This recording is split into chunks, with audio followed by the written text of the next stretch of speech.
بسم اللہ الرحمن الرحیم۔ السلام علیکم زینب ٹی وی کے ناظرین، آج کے درس حدیث میں خوش آمدید۔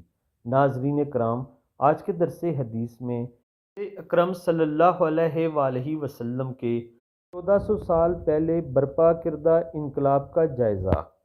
حضور صلی اللہ علیہ وآلہ وسلم کے برپا کردہ انقلاب نے دیکھتے دیکھتے طوائف الملوکی کی جگہ نظم، خون ریزی اور بدمنی کی جگہ امن، فسق و فجور کی جگہ تقوی و طہارت، ظلم و بے انصافی کی جگہ عدل، گندگی اور ناشائستگی کی جگہ پاکیزگی اور جہالت کی جگہ علم، اور نسل در نسل چلنے والی عداوتوں کی جگہ اخوت اور محبت پیدا کر دی۔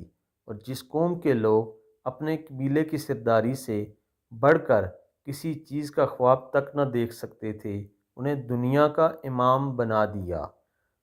سیرت سرور عالم سید ابو علا مودودی رحمہ اللہ۔ ناظرین کرام، یہ کتاب سیرت سرور عالم سے چند چیزیں لکھی گئی ہیں۔ آپ اس کتاب کا مطالعہ کیجئے، انشاءاللہ آپ کو بہت کچھ سیکھنے کو ملے گا۔